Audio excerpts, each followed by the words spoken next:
Oras na po para gumora mga chika at eksena. Kasama syempre ang Bida Star ng Singaling Season 1 at isa na nga po ngayong fast rising talent ng M-Quest Music. Kaya let's welcome sa shoutout live, di ba? Ang ating new jukebox queen, Marimar! Hello po! Magandang gabi po, Miss Hello! Parang wala ka nang kapagod-pagod, ano? Sa ating mga katropa, magandang gabi. Yan. O, diba? Teka, sandali. Ano ba tong, dinrap mo na yung apelido mo? Marimar na lang. Wala Opo. nang, Marimar. wala na yung, surname. Opo, Marimar. Para mas madali bang tandaan? Opo, parang gano'n ang ating po, Marimar. Okay. So, Marimar na lang. Walang, walang gano'n. Pwede naman dito, depende po sa, Oo, diba? sa emotion nyo. Oo, ganyan. Kung maligaya, samahan mo na rin na, parang Regine! Woo! Diba? Yung sa'yo, Marimar. How? Gano'n, Anyway, sige. So, malayo na syempre yung ating narating simula nung pagiging Bida Star natin sa Singaling Season 1. Apo. Ngayon, M-Quest artist na rin, o hindi ba? M-Quest music artist, Yes, rather. Though, alam ko, part ka rin ng MQAA. Apo, artist agency po. Oo, hindi ba? So, ano na yung mga maikikwento mo na mga firsts? So, nag-recording ka na. Yes po. Ayan, ano naman yung feeling na umapa ka na sa sa recording studio tapos ni-record mo na yung una mong single? Sobrang thankful po ako, sobrang blessed at isang malaking karangalan po, Ate Laila, na makapag-recording din po ako after ko pong manalo ng Singaling.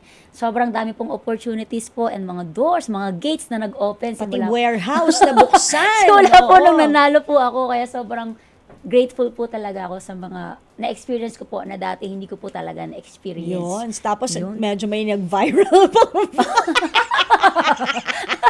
May nag-viral na photo. Anyway, hindi ko naman nakalain. Nagka-picture lang naman ako. Diba? Tsaka mali mo ba Kaya nga po mga ano sila diba? Siyempre, opportunity na yun, sasamantalahin ko na magka-picture. Oo, tsaka na-thank you ka lang naman eh. Di mo malay mo bang may Kaya something? Agar tayo. Naloka ako. Biglang nag-viral yung photo mo. Diba? Pag-isip ko, ako man ate. Grabe yun. Marami nag-tag sa'yo. Diba? Sabi ko, nakakaloka naman to. May mga pa-controversial tuloy si Marimar. Nagpa-picture lang naman ako. Correct. At saka matagal naman na yun, Oo, diba? matagal na. Christmas party kumbaga yun. Hindi ko naman po akalain na Oo, mag-viral pala. na meron palang issue at saka mauungkat pala siya months Opo. after, diba? But anyways, Yes. dito Anyway. tayo sa ating Oo nga. pagiging bago mong the new jukebox queen, Yes. no, diba? So, paano yun? Ano naman ang level, ano naman ang pakiramdam? Dahil, syempre, kapag sinabing jukebox queens, eto sila, sumalangit na ba? Sila Claire de la Fuente, Eva Eugenio, Imelda Papin. Ano yung feeling na, kumbaga, naihahanay ka na sa ating mga jukebox queens? Ayun po. Kagaya nila. Sobrang unexpected po talaga. Sobrang saya ko po. And then, hindi pa rin po ako makapaniwala na maihahalin tulad po ako sa ating mga haligi. Isa na nating maitutuloy ng mga haligi ng musika. Grabe po yun na bilang bagong new jukebox queen. Oh. Sobrang saya ko po talaga. Sino ba ang nagbigay Namahanay sa iyo ako. nung title na yon? Sila Kay ba? Sila Tito Randy or ano siya? M-Quest Music ang M-Quest Music po. Siguro po, nung napakinggan din nila ako nung sumalay ko sa Singaling, mahilig na po talaga kasi ako sa mga OPM, yung mga lumang kanta, yung mga jukebox na kanta. Yan po yung mga kadalasang nakinanta ko sa Singaling. And then napakinggan po ako, pati po yung mga boss. Ay, eto talaga para sa ito. Ikaw ang jukebox. susunod na tataguri ang jukebox queen. Kaya ako sobrang Na-pressure ka ba? Oo, syempre po may mixed emotion na masaya. Na-shock ako. Wow, galing from our boss. Tapos ganun. Na sasabihin nila, ikaw na ang susunod. Syempre. Ano po yung pressure and excitement po, syempre. Pero yun nga, paano kaya to na, bakit nga ba kasi yun yung of all the genres, hindi naman wala pong judgment to, pero kasi di ba yung iba gusto modern, yung iba talagang ang bet nila pop, Yes po. mga ganyan. Pero bakit jukebox yung genre mo? mahilig ka talagang makinig sa mga old songs? Are you an old soul? Opo, talaga. May connect ba to kay mami at kay daddy Ay, na tama na-influence? po kayo, Ate Laila. Ah. Nung bata pa lang po ako, yung nanay ko po kasi, siya po talaga, yung inspiration po niya yung mga ganong songs, sila Miss Imelda, yung mga jukebox. So, bata pa lang ako, yun na po yung lagi ko naririnig. Siguro po, nakahiligan ko na din po. Yun na din po yung naging impluwensya sa akin, yung musika pong ganun. Tapos, yung boses ko naman din po, ay standard din po talaga na love song, mga OPM lover po talaga ako. Ayun. So kaya yun po siguro talaga. O sige, bago natin pag-usapan yung bago mong kanta, maglaro muna tayo Okay, ng Fast Fave Facts. Ayan, ayan ang bell. Teka, i-ring mo yung bell kung bet mo. Sige. Okay? O, eto, favorite song mo nung bata ka pa? Hopelessly Devoted to You and Dancing Queen. Oh, wow! Hopeless Olivia Newton-John, Grease. And Dancing Queen. Dancing Queen, ABBA. Opo, oh, yes. Wow. Wow, Maganda. music lover. Oh, syempre, DJ. Oh, hindi ba? Maganda yung Hopelessly Devoted to You. Kasi, di ba parang ano siya, ang tema niya is kahit anong mangyari, kahit di mo ako mahalin, basta love kita. Ganon, di ba? Grabe, hopeless romantic talaga. Okay, favorite song at the moment? Born for You. Ni David Pomeranz. Opo, David Pomeranz. At the moment, yan talaga. Opo. At the moment. At syempre, yung original song ko na. Okay. Lagi ko nang pinapakinggan. Anong title nun? My Forever ba? Ayan, sige. Mamaya ka sa akin. Favorite song na kinakanta mo? O favorite song na kinanta mo sa singgaling? Ito na po. Yung Tala at yung Mamang Sorbetero. Oh. Grabe po yung experience ko doon. Bakit? Nung sa Mamang Sorbetero, natapilok po talaga ako. Grabe. Bakit may wire or ano? Hindi naman po, syempre po. Sa dance? Siguro po dahil ano po yun, sa mga live, sa taping, syempre, nandiyan din yung mga pressure, yung contest. Hindi maiwasang magkasakit ka talaga. So, yun. Nung natapilok po ako, grabe yung experience. Tapos, nung natapilok ako, parang bigla pa ako mas lalong nabuhayan ng loob. Kaya unforgettable moment po talaga sa akin yun. So, kumbaga, hindi ka nagpatinag kahit Oo, natapilo sige ka. po. Kahit may sakit, ayan. Why Tuloy-tuloy not? lang. Yung isa naman. Yung Tala naman po. Yes. Bakit? Kasi may pasayaw sa'yo. Oo, may pasayaw. Naipakita ko din po yung, na marunong din naman po tayong medyo sumayaw doon. Why not? Diba? Okay, favorite singer, local and international. Favorite singer po, sa local, si Miss Sarah Geronimo. Tsaka yung ating mga jukebox, syempre. Sa international naman po, si Bruno Mars. Wow. Kasi may sing and dance po talaga, mahilig po ako sa ganun eh. Sing and dance, total performer. Wow, the bongga. Mm-hmm. Hindi ko talaga kaya mga sing and dance yun. Kahit nga sing, hindi eh. Kahit dance. Daldal lang talaga. Sabay po tayong kakanta mamaya ng My Forever, Ate Laila. Kaya mo yan? Okay, ganun na lang. Galing. Tapos sasabihin, kumain po. Oh my gosh, grabe, ang galing. O yan, ganun na lang ako, di ba? Okay, ito na nga, yung May Forever na yan. Yung May Forever ba? Yun ba yung title ng kanta? Yes, Bakit naman yun yung title, May Forever ba? Tungkol saan ba yung song? Tungkol po yan sa lahat po ng mga taong naghahanap po ng kasagutan. Kung may forever nga ba talaga o wala. Ikaw ba napapatanong ka ng gano'n? May forever ba? Oo nga po, parang ako, sa akin talaga yung kanta na to eh. Hindi ko nga po alam kung nasa na yung forever ko eh. So, Benny Saturno na naman ito? Oo. And Sir then, Benny Saturno. paano yun nung nag-meeting kayo for the first time ni Sir Benny? Dalhin mo kami doon sa moment na yon. Ayun, yung first meeting po namin, syempre kasama yung aking mga boss. Kinakanta po kami mga M12 artist. Marami po akong mga kasabayan ng mga talents. Kinakanta po kami. And then, katulad nga po nung sinabi ko kanina, ay, ito, bagay sa kanya, may forever ba? Sabi po nila, boss kayo na lahat po ng mga halos boss. Tapos, tama, bagay na bagay sa kanya yun. Kasi yung speaking voice po, yung forte po, yung boses ko po, tapos, yung timbre ng boses. Kaya para sa akin daw po talaga yun. So yun na, yun ang inassign sa'yo. Opo, bongga. Pero yun nga, nakaka-relate ka ba doon sa message nung kanta, May Forever? Napapatanong din ba si Marimar ng May Forever ba? Oo nga po eh. Kaya kung makikita niyo po yung lyric video, ayan. Pero niyo po, grabe emosyon ko dyan eh. Naiyak-iyak pa nga po ako kasi parang Sa akin talaga yung kante. Why not? Oo, nakaka-relate po talaga ako kasi katulad nga po, naghihintay din po ako kung may forever nga ba talaga para sa akin. Pero naniniwala po talaga kung may forever, basta totoo tayo nagmamahal. At ang forever ay darating sa tamang panahon at sa tamang tao. And I thank you. Diba? Pero yun nga, ikaw ba kahit pa paano nagkaroon ng medyo forever? Have you been in love? Puppy love lang po yun in high school eh. Nasaan na siya? Hindi ko na nga po alam eh. Hahanapin pa ba natin? Hahanapin? Hindi na po siguro. Oo, na Kaya yun lang siya. Tsaka busy na ako ngayon. Oo. Hindi ka, pinansin ka ba niya nun? Actually, hindi ko na din po siya married na yet. Pero wala naman po yan. Puppy love lang Kaya siya nung nga, high school pero pa yun ako. nga, I crush you, you crush me, ganun ba nangyari? Hindi. One-sided puppy love ba siya? Puppy love lang po. Bigla na lang, Nawala. oo. Ah. Tapos nung bumalik, Ayaw na. Sorry na. hindi na. Sorry na. Iba na to. Iba ng level ng Hindi na ako marimar parang- to. Sorry ka na. hindi ako. Oh, I gave you the chance. You Yes, blew yes. it. Sinayo mo ang forever Oo, eh. diba? Sorry ka. Sa piling ka na lang ng iba, maligaya na ako sa life ko ngayon. Opo. Oy, diba? So, saan at paano naman natin maririnig, Mars, itong single mong May Forever ba? At iyon na nga po, mga kapatid at mga katrupa. Mula rito sa 105.9 True FM, dito tayo sa totoo. I-flex ko na po ang lyric video ng single ko, Under MQuest Music. Sabay-sabay po tayo mag-senti at mag-emote with My Forever Ba.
Iba rin no? Iba yung speaking voice, iba yung singing voice ng Marimar no? Bakit ganun? Ako yung speaking tsaka singing same. Narinig ko nga po kayo kanina. Diba? Iba talaga eh. Parang galing talaga dito, no? Pag po kasi siguro po, eto, happy lang, parang salita. Pag po kumakanta, parang may pumapasok na... Saan ang gagaling yung boses? Sa lalamunan ba? Sa diaphragm ba? Oo. Hindi O, ko rin diba? po alam. Siguro po, May power kasi. Lalo na pag binibelt out mo yung My Forever. siguro po dahil na rin po Ate Laila sa emosyon. Oh, Kaya dapat pala dalang-dala. F na F mo. Oo, feel na feel. Kailangan isabuhay mo talaga. Sige na nga, singgaling. Sa susunod na isasali nyo ako ulit sa Celebrity Edition nyo, dadamahin ko na yung kanta. Hindi ko kasi masyadong nadami. Ang Ay, taas speaking of kasi, singgaling, Regine Velasquez kasi yung pinangkanta. Speaking Ate Laila ng Oo. singgaling, tuwing Sabado at Linggo na po yan. Singgaling. Pang ilang Celebrity season Edition. na, oo. Tsaka yun nga, after nyan, susundan pa agad ng season 3. Apo. Diba? Yes. Upcoming. Grabe, parami na kayo ng parami, ha? Pero at least marami tayong mga bagong mukha, mga bagong boses na Tinig, mapapakinggan. yes. And speaking of bosses, hello. Diba? Sa mga bosses natin sa MQuest Music. Galing mo talaga dyan, Ate Laila. Diba? Oo. Speaking of bosses, I would like to thank po, syempre, sa ating po mga bosses sa opportunity at tiwala na pinagkaloob po nila sa akin. To Boss Jane Basas, Boss Shena, Boss Jan Inigo, Boss Jeff Remio. Syempre, kay Sir Benny, sa kanya pong tiwala na Yes. ipakanta yung kanyang obra maestra, kay Ma'am Ladine na matyaga nagturo sa akin, at sa lahat po ng mga tao at patuloy na nagmamahal at sumusuporta sa akin, to my Media Quest Artist fam and to MQuest Music fam, maraming salamat po, especially Thank you, Lord, at sa aking buong family. Ayan, Thank you po. diba? Pero teka, sandali. Kailan ba nirelease tong song na to? Yung May Forever ba? Kanina po, madaling araw, October 17, mainit-init pa. Kaya, mga katropa, wag nyo nang patagalin pa. Ayan, Pakinggan nyo na po. Paano ba namin yan mapapakinggan din? Para pag habang break, papakinggan na agad-agad, o hindi Okay ba? Paano ba siya?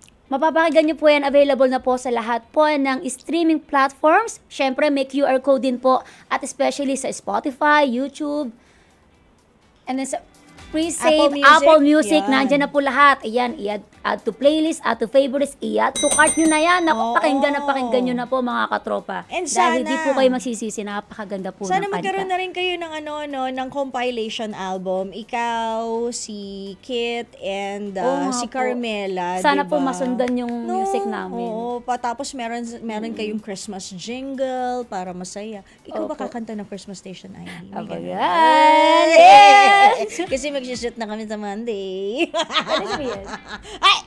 Abangan na lang. Sige, abangan! Patingin nga ng QR code. Ano ba itsura? Kasi baka hindi gumagana eh. O dapat akong magta-try, di ba? Nasaan na yung QR code? Doon sa doon sa music. Ay, ang laki. Hindi naman masyadong QR code. Ay, teka lang, nawala. Patingin ng malaking, yung medyo pinakang maliit yung QR code. Patingin nga ako. Ayan, yung QR code lang para makita natin kung gumagana. Ayan. Ano ang sabi? Dadalhin ako sa Spotify. Yeah. Ayan May Forever ba? Yeah. Ni Marimar. Bongga. So ayan ha. Babad muna natin yung QR na yan para ma-scan nila sa lahat ng nanonood po sa Signal Channel 19 and Satellite Channel 19. Ganun na rin sa YouTube and FB Live. Or better yet, pwede ba nilang i-save to? Opo. Save or picturean nyo, i-forward nyo sa mga friends nyo para mas marami pa ang maka-appreciate ng napakagandang kanta mo na May Forever ba? Kasi baka nagtatanong din kayo kung May Forever ba, yan ang papakinggan nyo dapat na kanta. Sabay-sabay nating malalaman yung sagot. Kung May Forever ba. Okay, sige. O teka, bago kita gawing announcer or DJ, dahil may intro kang kanta, ang ating featured artist of the week or for the week ay Backstreet Boys, 'di ba? Pero ngayon ang tanong ko sa iyo, ikaw ba anong ulam ang nakakapagpa-extra rice sa iyo? Tsaka ilang cups 'yan? Siguro po kaya ko ng 3 cups to. Ang pinaka-favorite ko sa lahat, sinigang na bangus sa bayabas. Ay, ang sarap. Grabe. Mainit. Yung may taba-taba ng bangus. Ay, oo, di ba? Tapos gawin na nating boneless para hindi na matagal kainin. Kasi mas masarap pagka yung dire-diretso ka ng kain ng bangus di ba? Lalo na yung belly niya. Oo, sinigang na bangus belly sa bayabas. Oo. Na may kangkong na malutong. Nakakainis, nakakagutom. O sabihin mo sa mami mo magluto Kaya na, pauwi ka na. Hello, Nay. Baka meron pang hininog na bayabas dyan na Okay, game. Sige. Eto na. Kariri na natin ang pagiging DJ Marimar. Okay, diba? wow. From Marimar, the new jukebox queen. Ikaw na ngayon ang the new DJ sa shout out, Marimar. Oo, syempre kailangan all around yan. Hindi ba? Para meron kang na-tick pa sa bucket list mo, di ba? Nag-announcer sa radyo. Thank you so much po. Okay, sige. Quiet on the set. May mag-i-intro ng kanta, ha? 3, 2, 1, action! Right here on 105.9 True FM, this is DJ Marimar. Here's another song from our Friday featured artist, the Backstreet Boys. Released in 1996, sumabay na sa kantahan with Quit Playing Games With My Heart. Mga kapatid! Dito tayo sa totoo. Yan yun yung boses. Pagbigyan nyo na, minsan lang naman yan. Siyempre, dito tayo sa True FM, hindi ba? Like, share, subscribe, follow ang ating mga social media accounts, ha? At True Network PH. Yun lang ang keyword na hahanapin nyo. TrueNetwork PH. Like, share, follow, subscribe para bongga talagang levels natin sa FB, sa IG, sa X na dating Twitter, sa YouTube and TikTok, pati na rin sa mga podcast.